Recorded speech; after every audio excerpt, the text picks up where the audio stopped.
नमस्कार, मैं जनवक्ता श्री ओम गौतम। वक्फ amendment bill Lok Sabha में आज पारित हो गया। पारित होने के पीछे की वजह यह है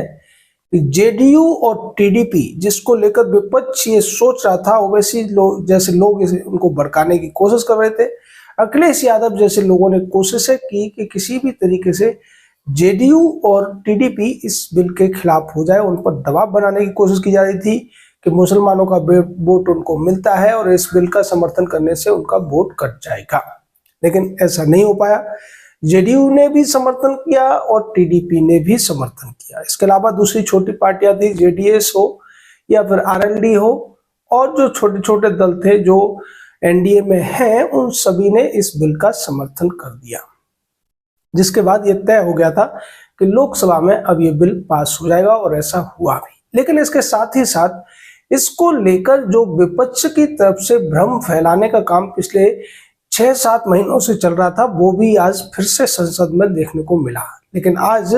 एक और बड़ी बात हुई कि संसद के अंदर भारतीय जनता पार्टी की तरफ से या उसके सहयोगी दलों की तरफ से जिस तरीके से हर उस अफवाह को खंडन किया गया और उसके खिलाफ तमाम तर्क और सबूत भी दिए गए कि ये सारी अफवाहें और आशंकाएं सिर्फ और सिर्फ इस बिल को और सरकार को बदनाम करने के लिए वजूद में आई थी, इनका कोई भी अस्तित्व नहीं है। चाहे वक्फ बोर्ड में किसी गैर मुस्लिम की होने की बात हो या दूसरे जितने भी बातें थी, उन सभी का खंडन भारतीय जनता पार्टी और उसके मंत्रियों ने बखूबी किया। इसमें सबसे पहले गृह मंत्री अमित शाह ने तमाम चीजों का खंडन किया, किरण रिजिजू ने सारी चीजों को स्पष्ट किया, और उसके बाद जो वक्ता बोलने को आए उन सभी ने भी एक एक बात को इसमें जिस तरीके से रखा है, वो आने वाले समय में जब भी वक्फ बिल को लेकर तमाम अफवाहें फैलाने की कोशिश की जाएंगी तो लोगों के लिए एक बहुत बड़ी सामग्री उन्होंने उपलब्ध करा दी है। इस कड़ी में रविशंकर प्रसाद भारतीय जनता पार्टी की तरफ से, और उसके अलावा चाहे निशिकांत दुबे हो, संबित पात्रा हो, तेजस्वी सूर्या हो, और भी ललन प्रसाद जैसे तमाम जो लोग थे, उन्होंने एक एक चीज का सविस्तार खंडन किया कि किस तरीके से वक्फ बिल अमेंडमेंट का जो बिल सरकार लेकर आई थी उसको लेकर अफवाह फैलाने की कोशिश की गई, मुसलमानों को भड़काने की कोशिश की, और इसको लेकर तमाम लोगों ने उल्टे सीधे बयान भी दिए। जब आज बिल लोकसभा में टेबल हुआ उसके बाद तमाम चैनलों पर ऐसे मौलवी और मुल्ला सामने आ गए और उन्होंने कहा कि हम सरकार की ईंट से ईंट बजा देंगे, हम ये कर देंगे, हम वो कर देंगे। लेकिन वास्तव में ऐसा कुछ इस बिल में था ही नहीं।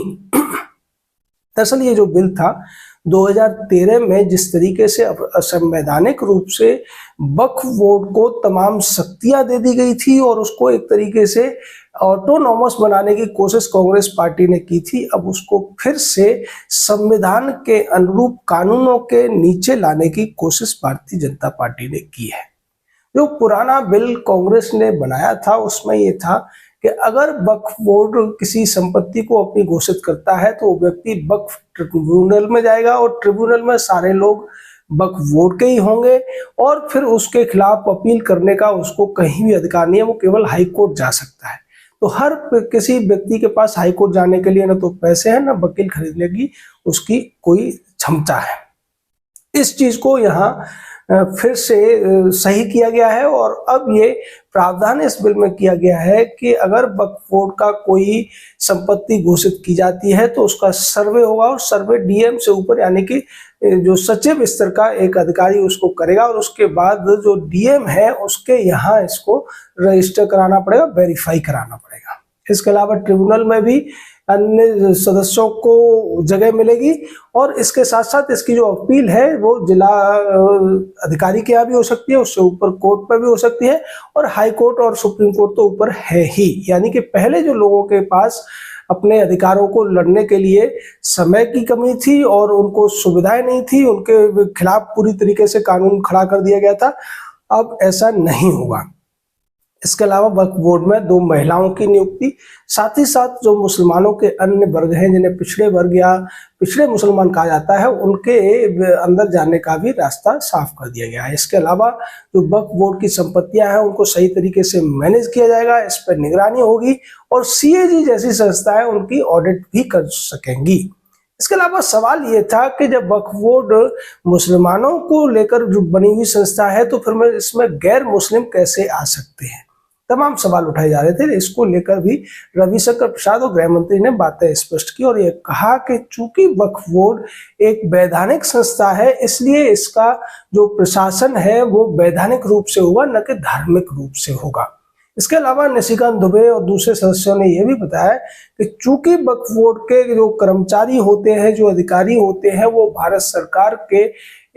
फंड से उनको सैलरी मिलती है, इसलिए उनकी जवाबदेही भी सरकार के प्रति बनती है और उन पर नियंत्रण का अधिकार भी सरकार को है।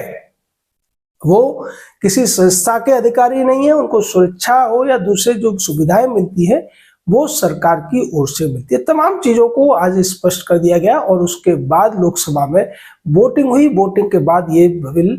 पास हो गया बहुमत से और अब ये बिल राज्यसभा में जाएगा। राज्यसभा में फिर से चर्चा होगी और उस चर्चा में भी इसी तरीके से आज जिस तरीके से तमाम अफवाहों, तमाम आशंकाओं को और तमाम जो झूठ फैलाए जा रहे थे उनका पर्दाफाश किया गया है,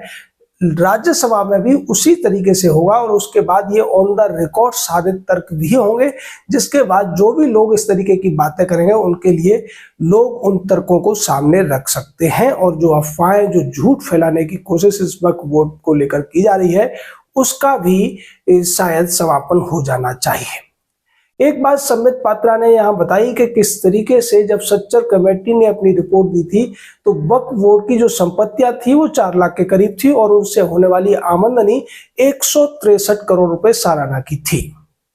लेकिन अब ये संपत्तियां बढ़कर तो 8.5 लाख से ज्यादा हो गई हैं, लेकिन जो आमदनी है वो केवल अगर 2025 की बात की जाए तो इसमें 9 करोड़ की रह गई है। पिछले साल ये 150 करोड़ की थी, यानी कि आमदनी जो अगर संपत्तियों के हिसाब से बढ़नी चाहिए थी तो वो डबल हो जानी थी, जिसका आकलन उस समय सच्चर कमेटी ने किया था कि ये जो आमदनी 163 करोड़ रुपए दिखाई गई है ये कम से कम 10 से 12 हजार करोड़ रुपए होनी चाहिए। उस हिसाब से तो आमदनी 25,000 करोड़ होनी चाहिए, लेकिन ऐसा नहीं हुआ है। इसके पीछे की वजह यह है कि मिसमैनेजमेंट है और इसी मिसमैनेजमेंट को लेकर अमित शाह ने एक और पुराना वाकया संसद के सामने रखा जब लालू प्रसाद यादव ने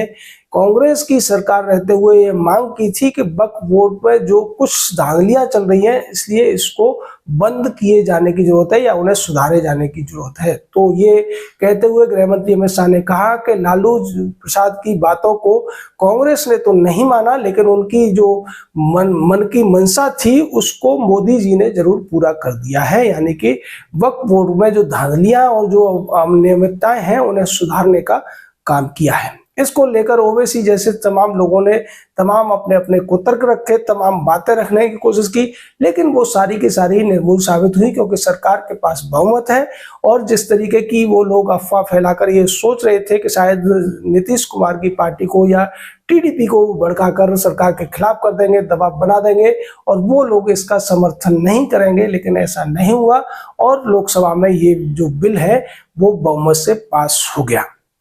अब सवाल उठता है कि राज्यसभा में क्या हुआ। तो राज्यसभा की जो टोटल स्ट्रेंथ है वो 245 है, उसमें से 9 सीटें अभी खाली हैं, यानी कि 236 सीटों मेंबर्स में अब इस पर बहस होगी और उसमें जो बहुमत का आंकड़ा है वो 119 का बैठता है। भारतीय जनता पार्टी के सदस्यों की संख्या 96 है। इसके अलावा 19 सदस्य उसके सहयोगी पार्टियों के हैं। इस तरीके से अगर देखा जाए तो ये जो आंकड़ा है ये बैठता है करीब करीब 115 और 115 और 119 में 4 का अंतर है, लेकिन जो नॉमिनेटेड सदस्य हैं उनमें से ज्यादातर इस बिल के पक्ष में यानी सरकार के पक्ष में वोट करने वाले हैं। तो इस तरीके से जो राज्यसभा में भी बहुमत का आंकड़ा है वो सरकार आसानी से पार कर लेगी और उसके बाद ये बिल जाएगा राष्ट्रपति महोदया के पास में। वो जब हस्ताक्षर कर देंगी उसके बाद ये बिल है, ये विधेयक है, ये कानून का रूप ले लेगा और उसके बाद गजट होने के बाद में, गजट में इसको प्रकाशित होने के बाद में ये जो पुराना कानून था वक्फ बिल का उसकी जगह जो इसका नाम नया दिया गया है उम्मीद, ये उम्मीद वाला बिल उसकी जगह ले लेगा और जो वक्फ को लेकर तमाम भ्रांतियां थी, तमाम जो अनियमितताएं चल रही थी उनका हमेशा के लिए निराकरण हो जाएगा। जय हिंद। जय भारत।